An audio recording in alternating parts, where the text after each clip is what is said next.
15 et à 20. Alors que ici, par des façonnettes à tige, d'accord, vous avez dans l'axe, sur la crête et au pied du remblai. C'est normal que ces courbes-là, c'est dans l'axe, ils sont les plus grands, peut-être en 2 points. Et là, bien sûr, au niveau de la crête et là, au niveau du pied. Mais regardez bien les valeurs de tassement. Au bout de juste 3 ans, vous avez 25 à 35 cm. Donc on comprend très bien qu'est-ce qui se passe. La sol, il se consolide en quelques mois et vous n'avez plus de problème de tassement. Bon, on va aller au renforcement par colonne pour dire que tout simplement nous allons mettre un matériau qui est le ballast en général, tel que le gravier ou le soufflant, et on peut également mettre ce qu'on appelle utiliser le traitement à la chaux. La base, on peut la traiter avec de la chaux ou du ciment, et on peut utiliser même des colonnes en sable compacté. Donc ces techniques ont été largement expérimentées à l'échelle internationale. Et là, vous voyez une idée un peu sur la technique. La technique, elle est très différente de ce que j'ai montré tout à l'heure. Vous avez un outil, ça s'appelle le vibreur, qui s'enfonce dans le sol par des vibrations avec une grande pression. Et là, vous voyez qu'on fait, comment dire, incorporer le matériau et le ballast. Et le ballast, lorsqu'il est mis en place, il est mis en place par compactage ou par expansion latérale. Chaque le diamètre de l'outil, vous voyez le diamètre du ballast. Ça veut dire là, il y a des vibrations horizontales pour expanser le ballast. Et en fonction de la nature de la couche plutôt, le diamètre de la colonne peut être un peu relativement différent. Donc ça veut dire, là, on met un matériau drainant, mais plus rigide, mais sur un diamètre plus important. Bon. Juste, nous faisons un cas auquel j'ai eu l'occasion de réfléchir. Les géodrames que je vous ai montrés pour le pont Ramès-Boulette, on a essayé de dire si on faisait des colonnes ballastées. Bon, voilà un peu ce qu'il est. Non, on est ressorti de l'étude. L'amélioration par dents verticaux préfabriqués, elle est très bonne. D'accord? Le renforcement par colonne, il est relativement moindre. Elle est la qualification des entrepreneurs locaux. Je m'arrête à cet instant-là, peut-être,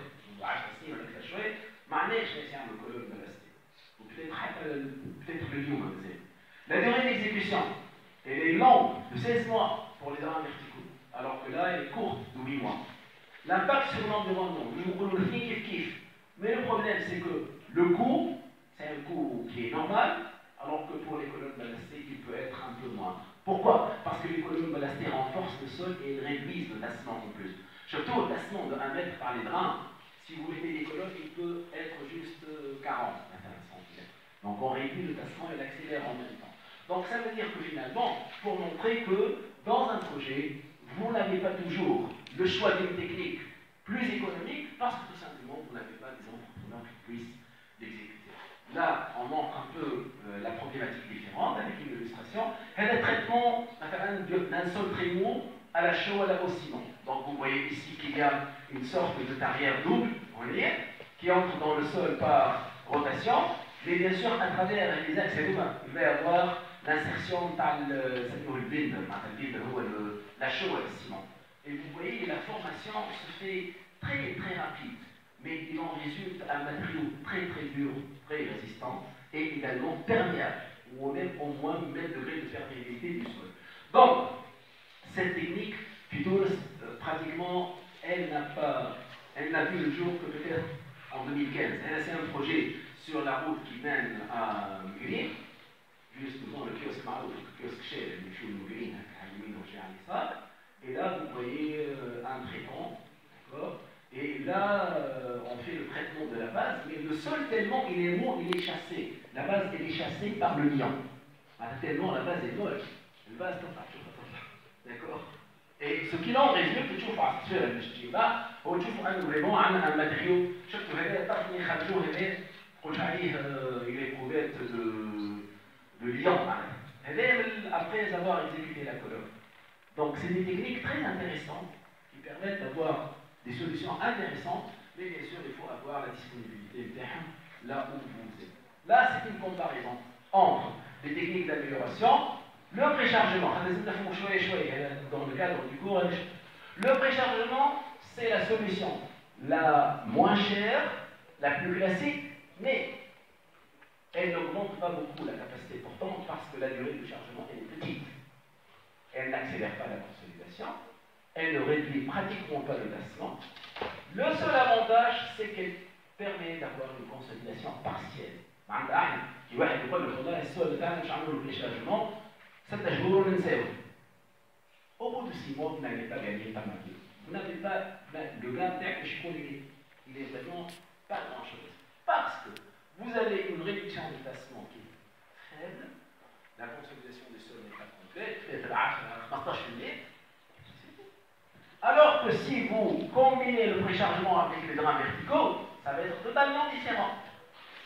L'augmentation de la capacité portante, oui, pourquoi? Parce que le sol est consolidé.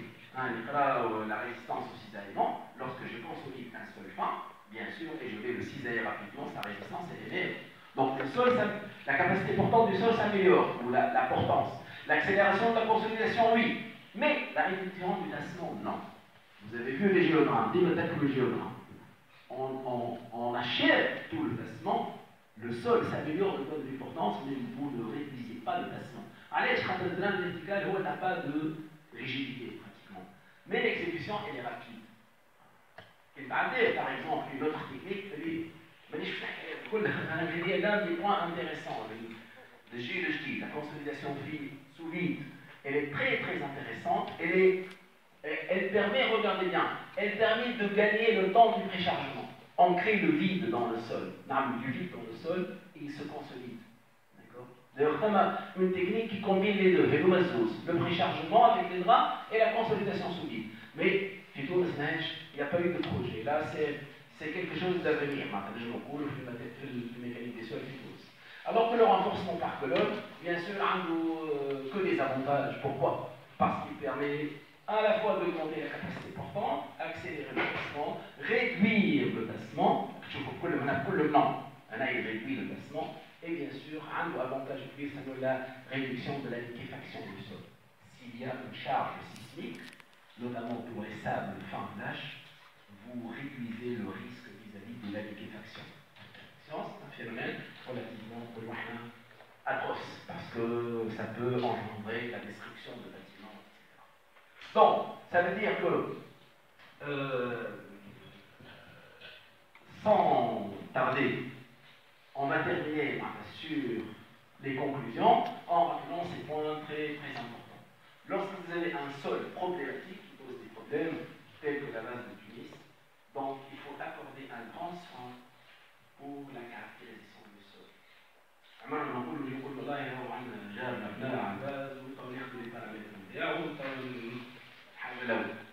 Deuxièmement, attention aux corrélations. Les corrélations m'empêchent d'être facilement utilisables. Deuxième, il faut chercher d'autres méthodes pour mieux caractériser la résistance à court terme des archivoles. Juste un entre parenthèses rapidement, tout ce qu'on a fait sur la base de Tunis depuis plus de 20 ans, peut-être, 25 ans. Donc, a été fait dans le cadre de la recherche menée à l'INIT ici, avec la collaboration de plusieurs de mes collègues des arts, etc. Et actuellement, nous sommes en train, sur la mise au point d'un nouveau appareil pour mesurer la cohésion d'emprunts de la base de Tunis, dans le cadre de l'INIT. Mais vraiment, on a un original. Il va aboutir. Donc, ça veut dire que ça donne lieu à faire des réflexions. Les solutions de fondation. ما نحبوش نقولوا راهو عندنا الباز باش نعملوا دي فيو، هذا نلقاوه في لي رابور جيوتكنيك. عنده بالي يمشي بيها في تونس ما يمشي يقول يعمل الكالكول نتاع لي فيو. لا يقول علاش، لا يقول علاش ما عملش حاجه اخرى يعمل. دونك سا سي نسميوه الكوبي كولي دو لانجينيور اللي ما عندوش وقت باش يخمم، يحب يعمل بروجي لازم ياخذ شويه فلوس ويخرجوا يسكر القضيه بتاعه. داكور؟ Donc, la combinaison des drains verticaux avec le préchargement, ça a marché beaucoup en Tunisie. Plusieurs projets, ça a été utilisé. C'est quelque chose de bien. D'accord? Et puis, j'ai donné au moins deux exemples. Les drains de sable, c'est plutôt quelque chose de moins en moins utilisé, mais on préfère utiliser les géodrains. Les développements récents en amélioration des sols, par exemple la consolidation sous vide, les inclusions rigides, donnent d'autres opportunités. Il y a plusieurs techniques de renforcement des sols, d'accord, pour dimensionner des sursols renforcés, mais on va dire convenablement avec un coût raisonnable. Et là, le plus important. Un crâne de choix est une amélioration, le renforcement renforcement des sols, c'est pour amoindrir le coût de la fondation. Le renforcement par colonne est perçu mieux avantageux par augmentation de capacité portante et réduction des placements.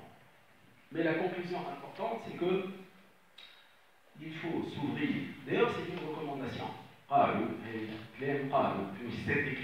C'est une recommandation pour les projets d'infrastructure de proposer des méthodes ou de solutions de renforcement, amélioration des sols, en plus des solutions classiques, fondation profonde, fondation superficielle entre les deux.